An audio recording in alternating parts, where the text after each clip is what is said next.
Hello and welcome to another recipe video from here, Crumbs Doilies HQ.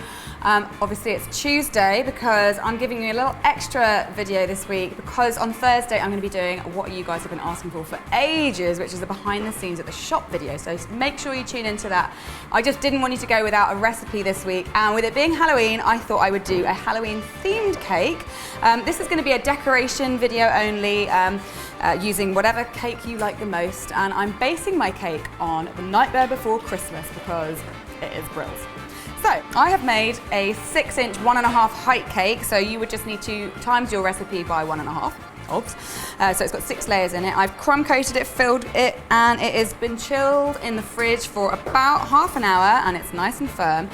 So I'm going to put the decorative layer of buttercream on. So I'm actually going to be doing a kind of watercolor style. I've done this before with my good friend Tom Daly, so go and check that video out if you haven't already because it's really fun. But for now, I'm going to just do a base layer of this lovely light grey colour because I want this to kind of look like a moody, Halloween-y sky kind of thing. Here goes.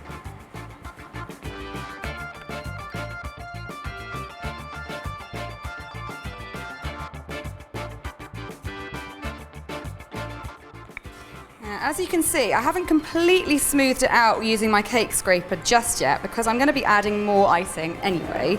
And I have 3 other colours here. I've got a kind of darker shade of grey, a black and a dark midnight blue, just to really get that kind of sky thing happening. And I'm going to start by splodging these colours just all over the place.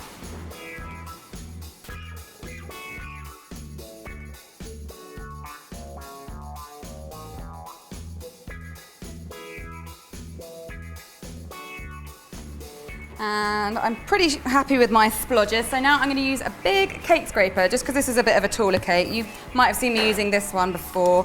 And I'm going to start by smoothing it one way, and then I'm going to go back the other way to stop it from becoming just like solid lines of colour.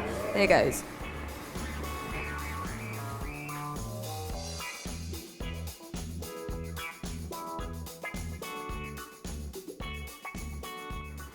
And that looks really nice, like a proper moody sky. And I'm just going to do a little bit of the same on the top, but I'll just use my palette knife to smooth it out because that's a bit of a beast, that smoother.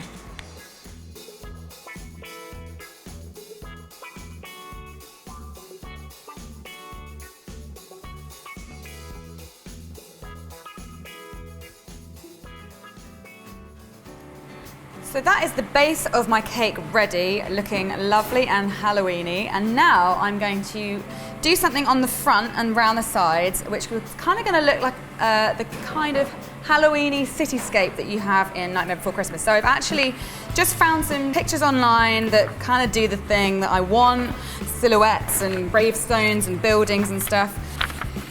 And I've got my gloves on because I'm going to be doing that decoration with sugar paste. So I've just got some black sugar paste. I actually bought this pre-blacked, but if you want to, you can use just food colour paste with normal white sugar paste. You'll need quite a bit to get it this colour, so I do recommend buying it pre-coloured. And I'm just going to roll that out to start with, just until it's about 3 or 4 millimetres thick.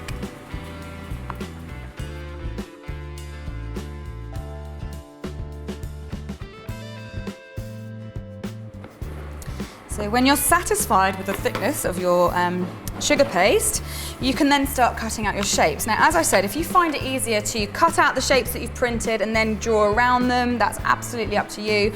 I like to just wing it a little bit, and actually, because it's kind of based on The Nightmare Before Christmas, if it's a little bit wonky, I think that's okay, because all the buildings in that film are all kind of all over the shop.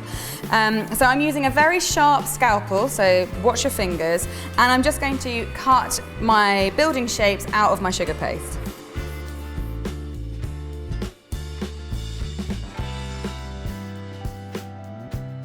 So that is my first piece, and it's a good idea not to try and attempt to do the entire thing in one go because you need to pick it up at some point, so it's going to be really hard to do that. So I'm going to do it in chunks, and I am going to stick it on with edible glue. My buttercream's just probably a little bit dry to stick it on naturally, which is okay, but you could use a little bit more buttercream if you don't have edible glue, just don't use too much.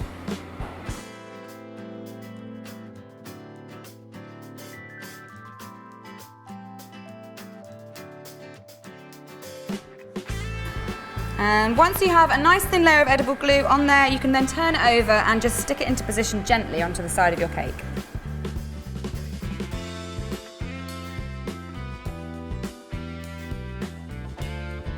So then just keep going, making new little buildings and gravestones and things and sticking them onto your cake until you've gone all the way around.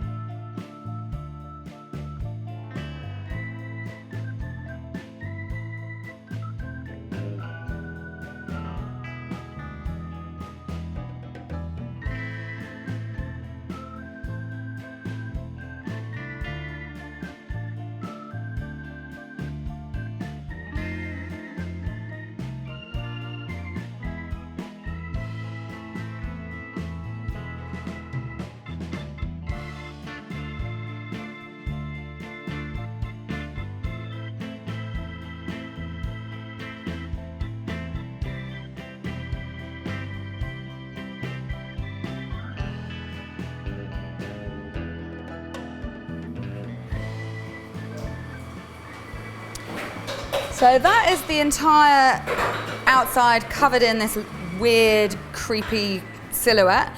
And just to give it a little bit more excitement and depth, I'm going to be using a bit of edible paint in yellow, just to kind of paint some windows on and make it seem even more spooky and more alive.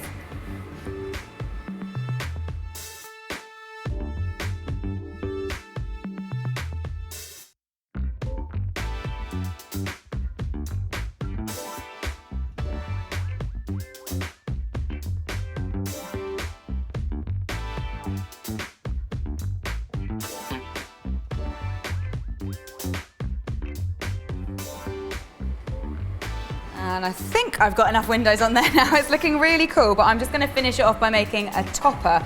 And I've already made the base of my topper, and it's this big giant yellow disc. And all this is yellow sugar paste mixed with a bit of gum tragacanth, and that will make it dry really hard. And I made it yesterday, so it's had lots of time to harden. And I've rolled it out about 1/2 centimetre thick to give me enough room to put these skewers in. And what that's going to do is secure it nice and firmly in the cake when I put it in. But to start with, I am going to paint my picture of Jack and Sally on Spiral Hill. Here it goes.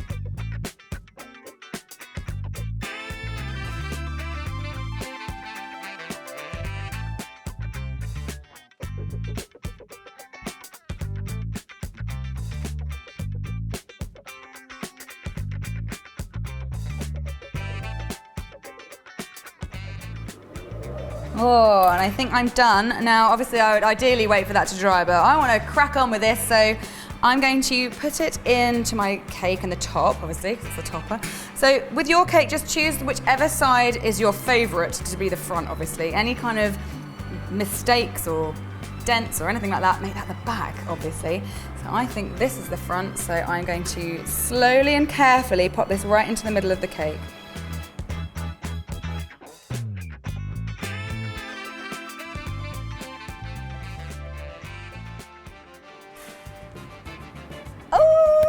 I think it looks great, don't you? Hopefully you do, and that you'll want to recreate this for Halloween. So please do, and please take a picture of it, because I really want to see how you get on with all these techniques. Obviously you can use these techniques for lots of other things that aren't even related to Halloween, so do that as well. And when you do take a picture, put it on your Instagram feed, use hashtag Cupcake Jemma, and that way I will see it.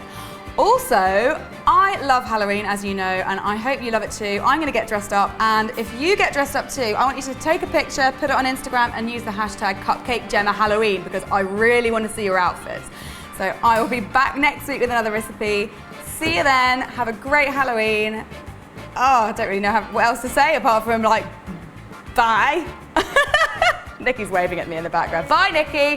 Bye, guys. Bye, wonderful cake.